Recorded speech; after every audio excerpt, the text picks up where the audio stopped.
what I'm going to do is I'm going to put the chocolate on the toffee.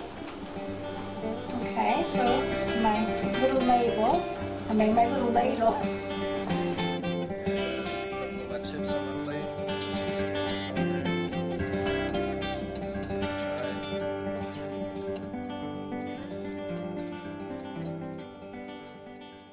Hi, I'm Margie and welcome back.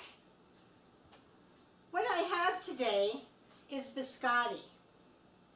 This is English Toffee biscotti, and we put that in our baskets.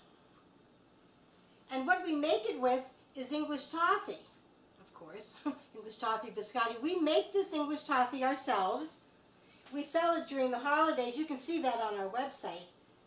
But we take this English toffee and we crush it up, and I'll show you what I do. You can also buy a score bar or something like that. Now, it won't have the almonds in it, but you can always add almonds. And almonds are actually optional. It's not really going to change your recipe. So, this is the biscotti, and you can see the candy coming off the front of the biscotti. So, it's really a wonderful biscotti. So, I look forward to making that for you, and I'll get started right away. I use a lot of English toffee in our biscotti. I overdo it. I like to leave the pieces big because when you leave a piece big and it melts in the biscotti, sometimes it melts out onto the tray and it's just like candy. So my recipe calls for approximately 2 cups. And for me, a cup is about a handful like that. Okay.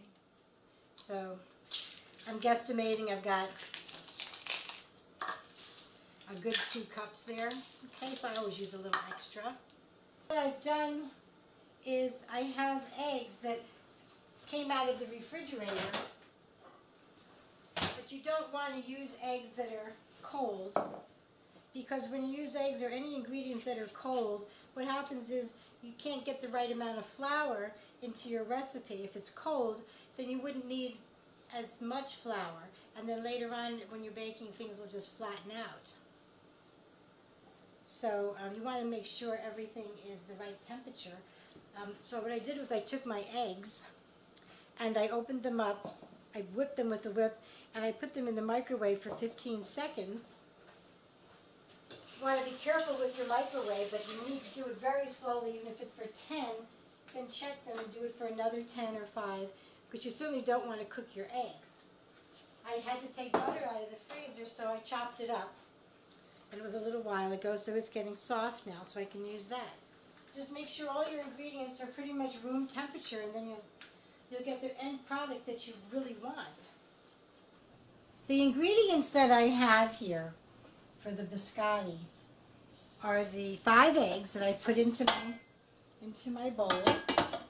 I'm going to use a whip beater, just to beat the eggs, and then I'm going to try to remember to change the beater. I always end up changing the beater maybe a little bit later, though, after I start adding flour, which makes it harder to change the beater.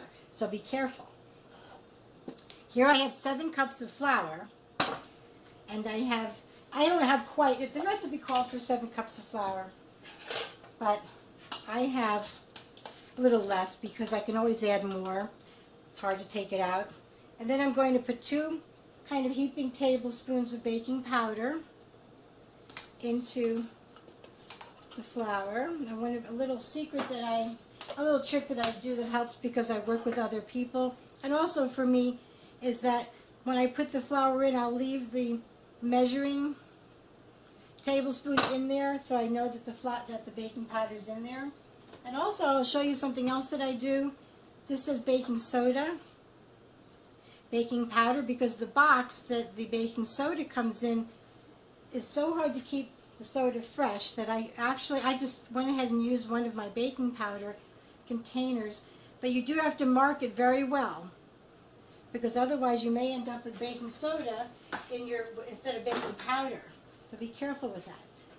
Here I have 1.25 cups of sugar and 1/2 cup of butter. Now this was frozen, so I chopped it up. So now it's ready to use. And I believe that's it. I have 1/3 cup of oil. And I have my English toffee chopped up. So I'm going to go ahead and get started. I want to beat these up nice and fluffy. So now the eggs are done. So I'm going to change the beater. First I'll show you what they look like. Okay. Change the beaters. Try not to put your fingers into these holes when you change the beater. Because you never know what might happen. It might come back on again. Now I'm going to beat this very slowly. I'm just going to add my sugar.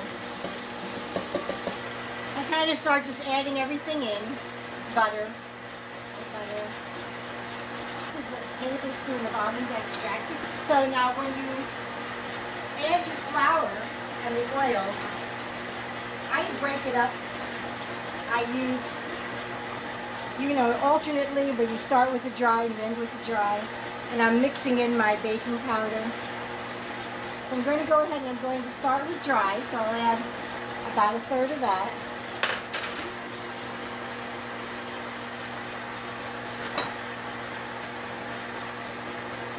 Beat in a little bit. Go ahead and add half of my oil.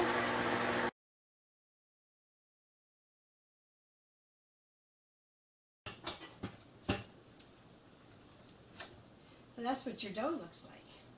So I'm going to add some flour on here. Then we'll just take the dough out and make some loaves and we'll bake those.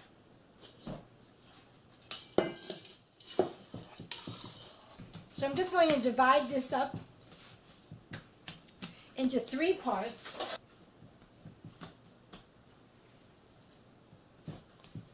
They don't have to be absolutely perfect. Just roll out a loaf.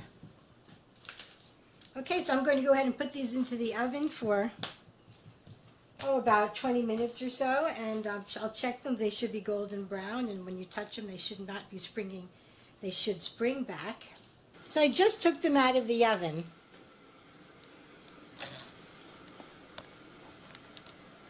And this is what they look like. You see over here some of the candy melted out and a little bit there. And actually you can see it all around on top. Because I have the parchment paper here, I can just lift them out. If I hold the parchment paper here, they'll pull right off. And I'm going to get another piece of parchment paper so when I cut them I can put them down on more parchment. They're pretty hot right now.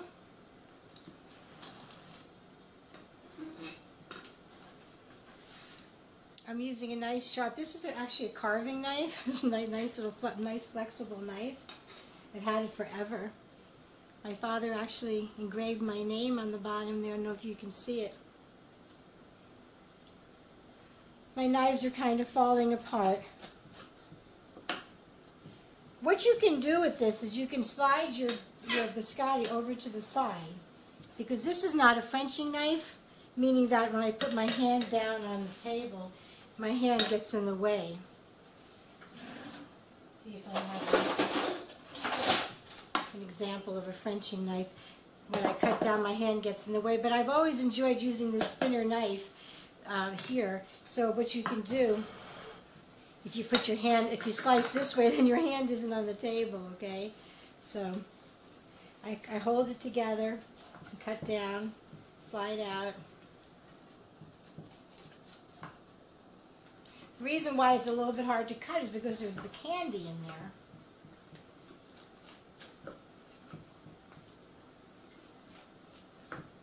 I'm cutting it at a little bit of an angle.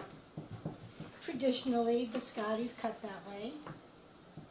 I'm going to use this tool to pick them up and put them on my tray. Get under them. Okay. I have 2 pans of these biscotti, and these are full sheet pans.